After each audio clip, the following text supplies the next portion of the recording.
తెలంగాణలో అన్నదాతలు రోడ్డెక్కారు. ధాన్యం, మొక్కజొన్నకు మద్దతు ధర కల్పించాలంటూ ధర్నాలకు దిగారు.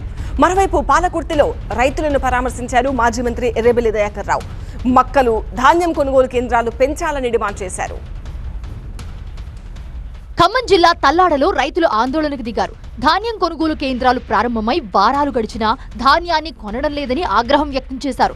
ప్రతి గింజ కొంటామని మంత్రులు చెప్తున్నారని, తల్లాడలో ఇప్పటి వరకు ఒక్క గింజ కూడా కొనడం లేదని ఆగ్రహం వ్యక్తం చేశారు రైతులు.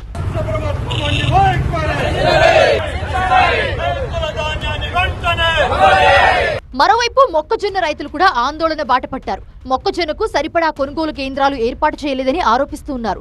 గన్ని సంచుల కొరత ఉందన్నారు రైతులు. 10 రోజులు పడిగాపులు కాసినా మక్కలు కొనడం లేదని ఆవేదన వ్యక్తం చేశారు.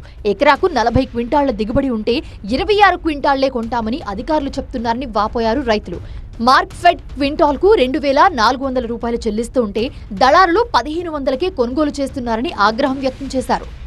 ఖమ్మం జిల్లాలో మొక్కజొన్న రైతుల సమస్యలు తీర్చాలని డిమాండ్ చేస్తూ శుక్రవారం కలెక్టరేట్ ముట్టడికి పిలుపునిచ్చారు బీఆర్ఎస్ నేతలు. జనగామ జిల్లాలో మొక్కజొన్న రైతులను పరామర్శించారు మాజీ మంత్రి ఎర్రబెల్లి దయాకర్ రావు. పాలకుర్తి, దేవరుప్పల మండలాల్లో మొక్కజొన్న కొనుగోలు కేంద్రాలను పరిశీలించారు. రోడ్డుపై మొక్కజొన్న ధాన్యం ఆరబెట్టిన రైతులను పరామర్శించారు.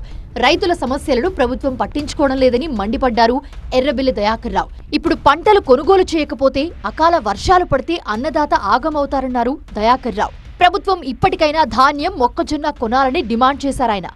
మొక్కజొన్న కొనుగోలులో జాప్యం చేస్తున్నారంటూ మహబూబాబాద్ జిల్లా గూడూరులో సొసైటీ ఆఫీస్ కి తాళం వేశారు రైతులు. రోడ్డుపై బైఠాయించి ధర్నాకు దిగారు.